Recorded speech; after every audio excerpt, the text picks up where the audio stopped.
Football জাদুকর Lionel Messi এবার নিষেধাজ্ঞার মুখে। এমএলএসে জোড়া গোলের বন্যা বয়ে দিলেও কেন এমন পরিস্থিতিতে পড়তে হলো এই আর্জেন্টাইনকে? বুধবার রাতে মেজর লিগ সকারের অল স্টার ম্যাচে দেখা মেলেনি এই তারকার। লাইন আপে ছিলেন না তার পুরনো সতীর্থ জর্ডি আলবাও। ক্লাব বিশ্বকাপের পর থেকে টানা খেলে যাচ্ছেন মেসি। তারপরও পারফরমেন্সে পড়েনি ক্লান্তি বা অবসাদের কোনো ছাপ। শেষ ম্যাচেও অসাধারণ দক্ষতা দেখিয়ে নিউ ইয়র্ক রেড বুলসের বিপক্ষে জিতিয়েছেন দলকে। এরপরই এমএলএস অলস্টার স্কোয়াডে খেলার কথা ছিল তার। অলস্টার হলো এমএলএসে খেলা সেরা খেলোয়াড়দের নিয়ে গঠিত বিশেষ একটি দল। প্রাথমিক তালিকায় লিওর নাম থাকলেও চূড়ান্ত স্কোয়াডের নাম প্রত্যাহার করে নেন তিনি।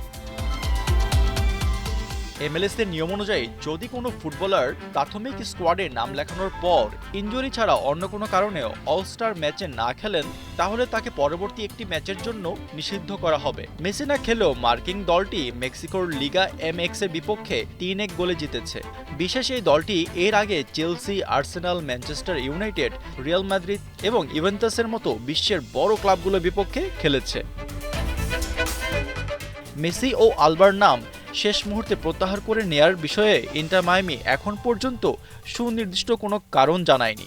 তবে এমএলএসের কমিশনার ডন গার্বার শাস্তির বিষয়টি নিয়ে সরাসরি কিছু না বললেও সংবাদ মাধ্যমকে জানান, আগামী সপ্তাহে মায়ামির পরবর্তী ম্যাচ, এমন কোনো কিছু নিয়ে আমরা আজ কথা বলবো না। ম্যাচটি আগামী সপ্তাহের শেষে, এটা নিয়ে আমাদের উত্তর দেওয়ার প্রয়োজন নেই।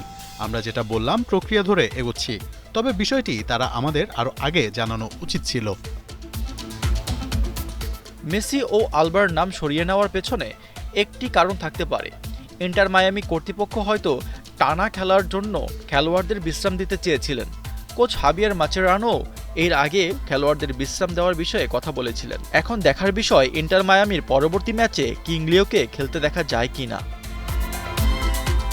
আশফাকুর রহমান সিয়াম, ৭১।